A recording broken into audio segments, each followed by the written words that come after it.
நீண்ட ஆயுளோடும் நல்ல சுகத்தோடும் மனம் நிறைந்த மகிழ்ச்சியோடும் எப்பொழுதும் இன்பமாய் இருக்க கடவுளை பிரார்த்திக்கொண்டு தெய்வீக களஞ்சியம் சேனலுக்கு உங்களை அன்போடு வரவேற்கிறேன்.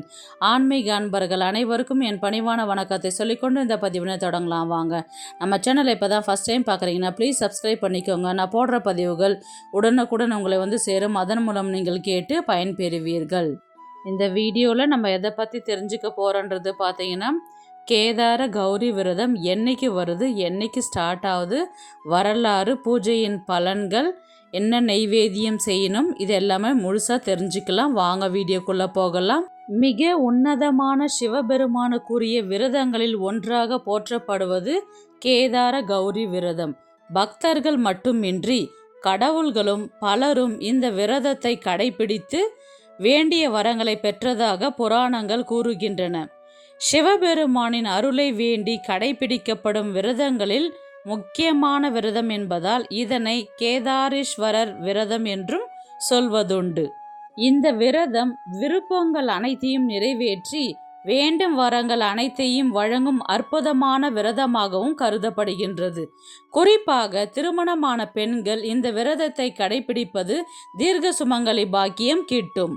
இந்த விரதம் புரட்டாசி மாதத்தில் சுக்லபக்ஷ அஷ்டமியில் ஆரம்பமாகி ஐப்பசி மாத தேய்பிறை சதுர்தசியில் முடிவடைகின்றது. கேதாரம் என்பது இமயமலை சாரலை குறிப்பதாகும். அதாவது மலையை சார்ந்த வயல் பகுதியை கேதாரம் என்பர். இந்த இமயமலை கேதார பகுதியில் சுயம்பு லிங்கமாக கேதாரேஸ்வரர் தோன்றினார். சக்தி ரூபமாக பார்வதி தேவி சிவபெருமானை நினைத்து வழிபட்டு அதன் பலனாக அர்த்தநாதீஸ்வரர் ரூபம் எடுத்து சிவபெருமானுடன் தேவி ஒன்றுபட்ட தினமே இந்த கேதார கௌரி விரதம் ஆகும். பார்வதி தேவி சிவபெருமானை நோக்கி வயலில் ஆலமரத்தடியிலிருந்து இந்த விரதம் அனுஷ்டிப்பதால் இது கேதார கௌரி விரதம் எனவும், சிவபெருமானை வழிபடுவதால் கேதாரேஸ்வரர் விரதம் என்றும் இந்த விரதம் பெயர் பெற்றது. கேதார கௌரி விரதம் தோன்றிய வரலாறு பார்க்கலாம். 30 முக்கோடி தேவர்களும் 48,000 ரிஷிகளும் சிவனையும் பார்வதியும் வழிபட்டு வந்தனர். ஆனால் பிருங்கி மகிரிஷி மட்டும் பார்வதியை விடுத்து சிவனை மட்டும் தனியாக வழிபட்டு வந்தார். இது பற்றி சிவபெருமானிடம் விளக்கம் கேட்டால் பார்வதி தேவி. அதற்கு பதிலளித்த சிவபெருமான், பிருங்கி மகிரிஷி மோட்சத்தை மட்டுமே வேண்டுகின்றார், அதனால்தான் என்னை மட்டுமே அவர் வழிபடுகின்றார் என்றார்.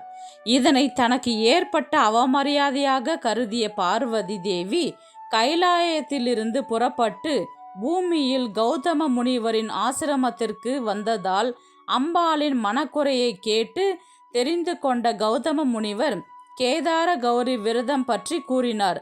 அவரின் ஆலோசனைப்படி அம்பிகையும் கேதார கௌரி விரதத்தை கடைபிடித்தாள்.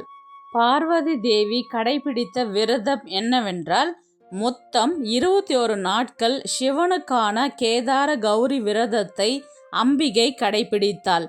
அவளின் விரதத்திற்கு மகிழ்ந்து காட்சி கொடுத்த ஈசனிடம் அவரது உடலில் சரிபாதி தனக்கு இடம் அளிக்க வேண்டும் என்று வரத்தை பெற்றாள். அம்பிகையின் விருப்பப்படி தன்னுடைய உடலில் இடபாகத்தை உமையம்மைக்காக அளித்து அர்த்தநாதீஸ்வரராக ஈசன் காட்சி அளித்தார். இது சிவசக்தி ஐக்கியமான வடிவமாகும். வேண்டுவோருக்கு வேண்டும் வரங்களை அளிக்கும் வடிவமும் இதுவே. ஆண்டுதோறும் புரட்டாசி மாதம் சுக்லபக்ஷ தசமியிலிருந்து இந்த விரதத்தை ஆரம்பிக்க வேண்டும். தீபாவளிக்கு அடுத்த நாள் வரும் அமாவாசை அன்று இந்த விரதத்தை முடிக்க வேண்டும். இந்த ஆண்டு கேதார கௌரி விரதம் என்னைக்கு ஆரம்பிக்குதுன்றது பார்த்தீங்கன்னா, அக்டோபர் 1ஆம் தேதி புதன்கிழமை தொடங்கி அக்டோபர் 21ஆம் தேதி செவ்வாய்க்கிழமை முடிகின்றது. இந்த விரதத்தன்று வழிபட உகந்த நேரம் மாலை 6 மணிக்கு மேல்.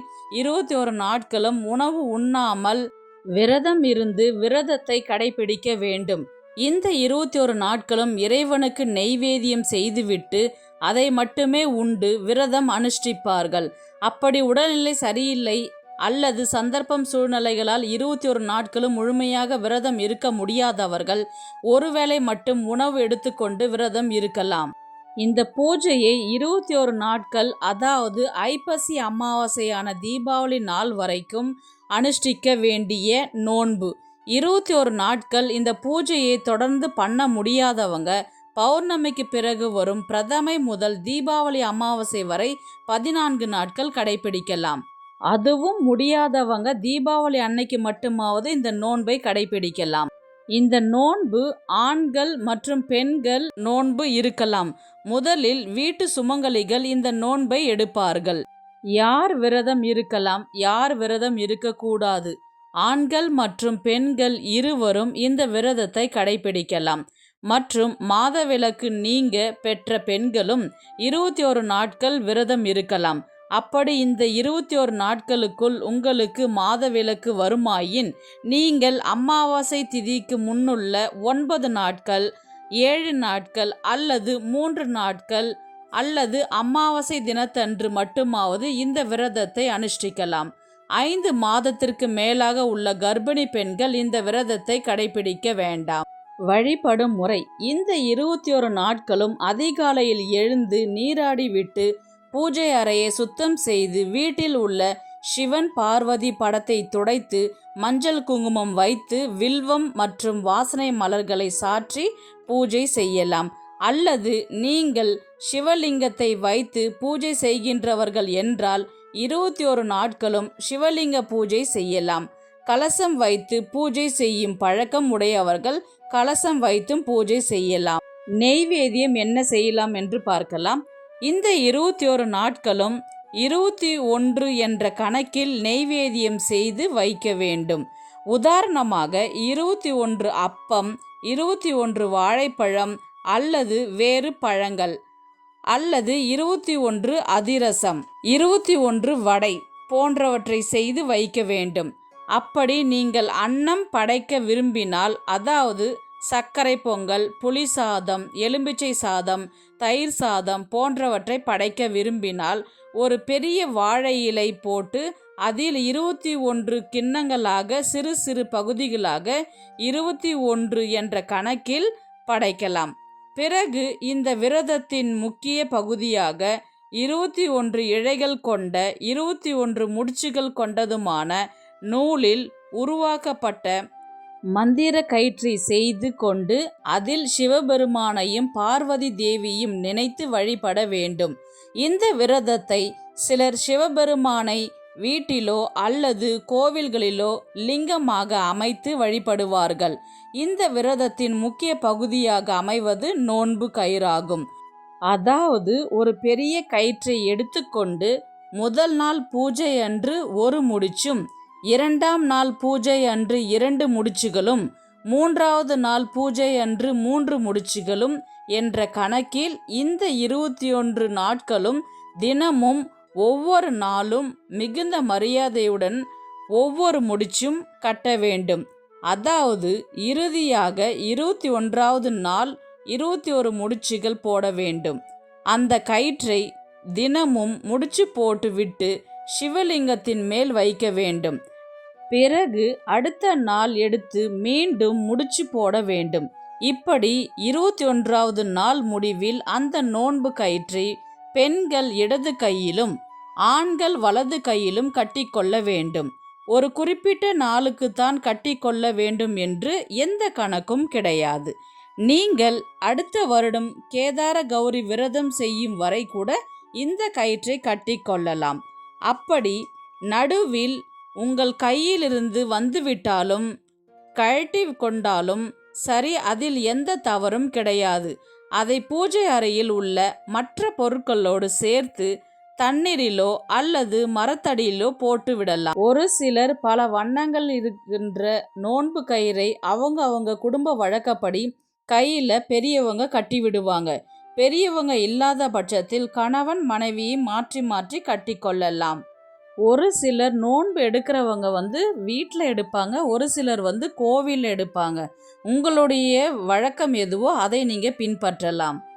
ஒரே ஒரு நாள் மட்டும் பூஜை செய்கிற வழக்கம் பார்த்தீங்கன்னா 21 அதிரசம் அல்லது 21 பழங்கள் வைக்க வேண்டும். ஒரே ஒரு நாள் இந்த பூஜை செய்யறதுனால 21 கணக்கில் வாழைப்பழம் எடுத்து கொள்ளலாம். உங்கள் வீட்டில் எது வழக்கமோ அப்படி செய்யலாம். அப்படி இல்லை என்றால் 21 அதிரசம் வைத்து செய்யலாம்.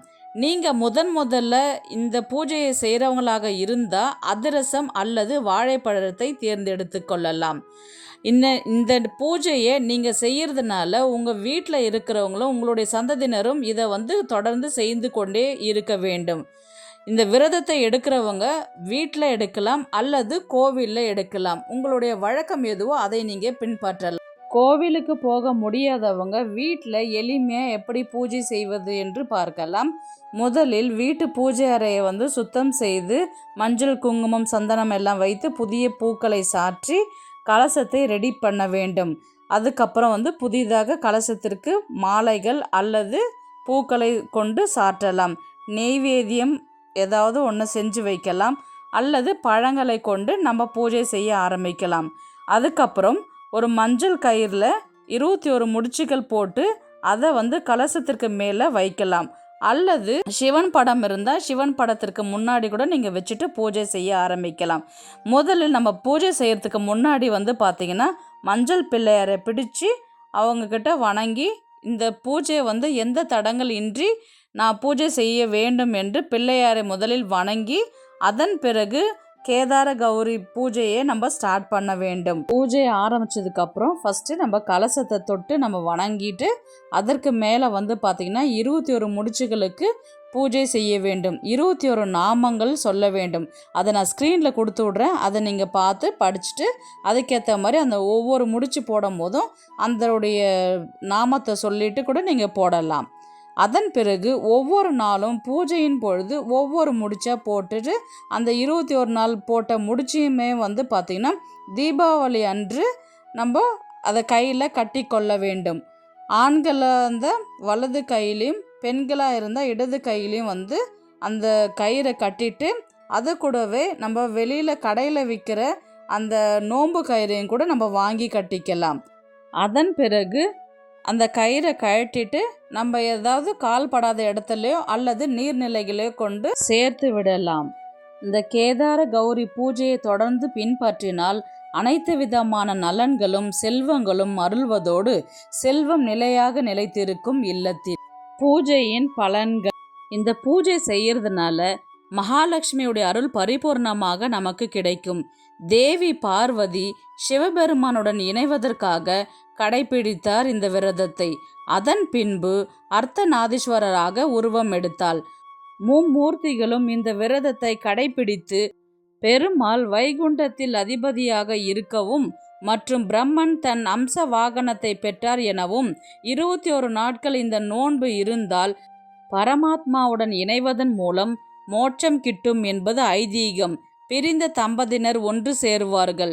பிணி நீங்கும், வறுமை நீங்கும், செல்வம் பெருகும், கணவன் மனைவி ஒற்றுமை ஏற்படும், செல்வ வளம் அதிகரிக்கும், கேட்கும் வரங்கள் அனைத்தும் கிடைக்கும். கன்னி பெண்களுக்கு விரைவில் திருமணம் நடைபெறும். சிவபெருமானின் பரிபூர்ண அருள் கிடைக்கும். இந்த விரதத்தை முறையே கடைபிடிப்பது அவர்கள் நிச்சயமாக சிறந்த வாழ்க்கை அமையும். எனவே நாமும் இத்தகைய சிறப்பு வாய்ந்த கேதார கௌரி விரதத்தை முறையே பின்பற்றி சிவபெருமானின் அருளையும் பார்வதி தேவியின் கருணையும் பெறுவோம். இந்த வீடியோ உங்களுக்கு பிடிச்சிருக்குன்னு நினைக்கிறேன். இது போன்ற ஆன்மீக தகவல்களுக்கு நம்முடைய தெய்வீக கலைஞம் சேனலை சப்ஸ்கிரைப் பண்ணிக்கோங்க. நெக்ஸ்ட் ஒரு நல்ல பதிவில் சந்திக்கலாம். உங்களிடமிருந்து விடைபெறுவது உங்கள் புனிதவதி.